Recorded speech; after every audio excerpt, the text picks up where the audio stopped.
ठाकुर जी गौ रस के लिए स्वयं को माखन, ठाकुर जी ने माखन क्यों चुराया पता है आपको? क्योंकि कंस ने, जैसे आजकल भारत पर टैरिफ लगाए जा रहे हैं ना, टैक्स लगाए जा रहे हैं, ऐसे ही कंस ने ब्रजवासियों के ऊपर टैक्स लगा दिया था। कोई भी ब्रजवासी एक नियमित है, एक सीमित है, इससे ज्यादा मक्खन अपने पास नहीं रख सकता, दूध नहीं रख सकता, दही नहीं रख सकता। भले उसके पास 5000 गायें हैं, 10,000 गायें हैं, बाकी का क्या करना पड़ेगा? बोले कंस के यहां जाकर के जमा करवाना पड़ता। इतना अत्याचार कंस का।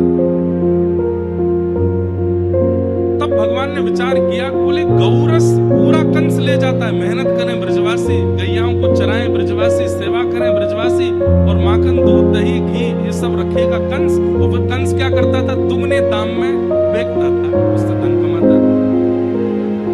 तब ठाकुर जी ने विचार किया कि जब चोर आकर के सब चुराई ले जाएंगे तो फिर कंस के यहाँ जमा क्या होगा? कुछ भी नहीं। और कहीं से कहां से चोर बुलाए, हम ही बन जाएंगे। लेकर के बाल गोपाल चौर प्रचार प्रसार मंडल, अपनी पूरी मंडली तैयार करी और घूम घूम करके जहां जहां मिला वहां से खूब मक्खन उठा उठा के पाए। क्यों? कंस को ना भेजना पड़े। क्योंकि कंस के सैनिक आते थे देखने के लिए घर में, तो हर घर में देखते थे कहीं मटकी फूटी पड़ी है, कहीं मक्खन फैला पड़ा है, कहीं दही उछल गई। अब वो भी जानते हैं कि भाई जो लोग निकालते हैं वो अपने आप तो फैलाएंगे नहीं, जरूर कोई चोर घूम रहा है ब्रज में। और कंस के यहाँ खपत कम होने लगी, दूध घी दही मक्खन आदि। स्वयं को माखन चोर बुलवा दिया, लेकिन उसके पीछे कारण क्या था? कि ब्रजवासियों को गौरस मिले और कंस के पास ना जाए।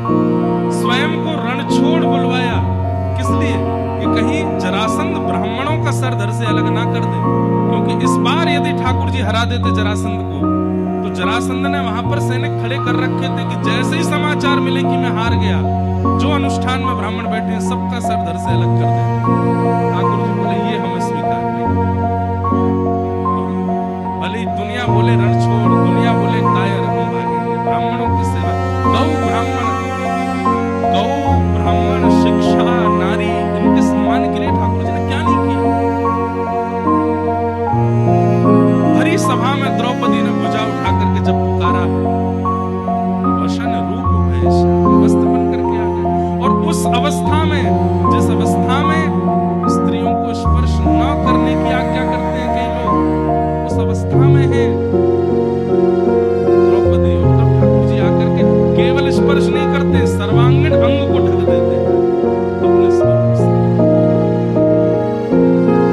ठाकुर जी बहुत प्रेमी है, बस कोई प्रेम प्रस्तुत करने वाला हो उसके लिए कुछ भी कर देते। रण छोड़ करके भागे और नवीन नगरी बनी द्वारिका, वहां जाकर के विराजे। द्वारिका में भी राजा उग्रसेन ही है। भगवान स्वयं कभी राज पदवी पर नहीं बैठे जब तक श्री कृष्ण रूप में रहे। और बलभद्र श्री बलराम जी का विवाह रेवत राजा के पौत्री रेवती के साथ हुआ।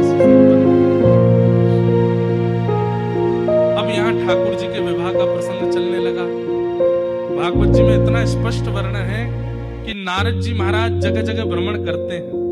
पहले तो भ्रमण करते थे कि सब हरि भक्त बने, लेकिन अब भ्रमण क्यों कर रहे हैं? बोले कि देवकी मैया ने कही है लाला के काजे सुंदर लाली लाओ। तो नारद जी नगर नगर जाते हैं और सुंदर परम वैष्णव भागवती कन्या देखते हैं कि हमारे ठाकुर जी के लिए योग्य कौन है। अब ये तो निश्चित है कि सिवाय लक्ष्मी के और कोई ठाकुर जी का वर्ण कर नहीं सकते। वही पराम्बा श्री लक्ष्मी है, रुक्मणी जी के रूप में कौंडन्यपुर में प्रकटी। कौंडन्यपुर के राजा भीष्मक, उनके 5 पुत्र हैं और सबसे छोटी कन्या जो कि भूमि से उन्हें प्राप्त हुई, जिनका नाम है रुक्मणी। रुक्मणी जी को जैसे ही श्री नारद जी ने देखा, नारद जी देख करके बोले ठाकुर जी के लिए योग्य यही है। एक बात बता दें आपको, नारद जी कौन है? ये सब आचार्य चरण, सब नारद जी। और ये ठाकुर जी के लिए योग्य कन्या तो नहीं कहेंगे, पर योग्य भक्तों को ढूंढते हैं। अब इतने सारे भक्त बैठे हैं, इतने सारे वैष्णव बैठे हैं, आचार्य चरण दृष्टि घुमा करके केवल देखते हैं इनमें योग्य कौन है, जिस पर टिक जाए। इनकी दृष्टि टिकने मात्र से आप स्वीकार कर लिए गए हो। अब ठाकुर जी को आप पर अनुग्रह करना पड़ेगा। नारद जी यही तो करते हैं, घूम घूम करके डोल डोल करके बस ढूंढ रहे हैं ठाकुर जी के योग्य कौन। और तभी कौंडनपुर के राजा की पुत्री क्योंकि स्वयं लक्ष्मी जी के ही स्वरूप में है श्री रुक्मणी जी, उनको देख करके नारद जी बड़े प्रसन्न हो गए, बोले ये है हमारे लाला के लिए। अब एक बड़ी अद्भुत कथा है, थोड़ी सी कह के फिर हम पूज्य महाराज जी का भाव सुनेंगे। भागवत जी में वर्णन आता है कि श्री नारद जी महाराज ने ठाकुर जी की कथा सुनाई। कौंडनपुर के राजा आचार्यों को बुला करके कथा सुनते थे। तो नारद जी महाराज केवल क्या सुना रहे हैं, ठाकुर जी के रूप का वर्णन कर रहे हैं। वरहा पीडम नटवर वपु कर्णयो कर्णकारम विभ्रदवासः कनक कपिसं वैजयन्तीं चमाला रन्ध्रां वेणुमधर सुधया पूरयन् गोपवृन्दैः वृन्दारण्यं स्वपदरमणं प्राविशद्गीतकीर्तिः। वृंदावन के श्री कृष्ण मुकुट पहनते हैं, गले में वैजयंती पहनते हैं, हाथ में वंशी धारण करते हैं, पीतांबरी पहनते हैं, ऐसे चलते हैं। बस अब एक बार हो गया, थोड़ी देर वर्णन करने के बाद फिर से ठाकुर जी का रूप का वर्णन। वंशी विभूषित करानवनीरदाभा। अब तो महाराज स्थिति हो गई कि एक दिन पूरा श्रृंगार में निकल गया, दूसरे दिन फिर से श्रृंगार में निकल गया। कस्तूरी तिलकम ललाट पटले वक्षस्थले कौस्तुभम। 4 दिन हो गए। रुक्मणी जी बोली व्यास जी इस श्रृंगार से आगे बढ़ेंगे हम। नारद जी तो ये चाह रहे हैं कि हम इतना श्रृंगार सुनाए, इतना श्रृंगार सुनाए कि रुक्मणी जी को ठाकुर जी के अलावा कोई और दिखे ही नहीं। मोर मुकुट ऐसे पहनते हैं, चाल ऐसी चलते हैं, ललित गति विलास बल गुहास प्रणय निरीक्षण कल्पित और मान।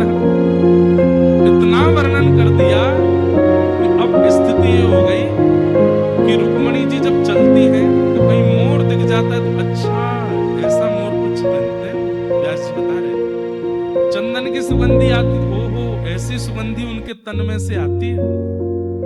जब कभी गौरस देखती हैं, माखन मिश्री या फिर दही देखते, अच्छा ये बहुत प्रिय है, खा के देखते हैं, अच्छा ऐसा स्वाद आता है।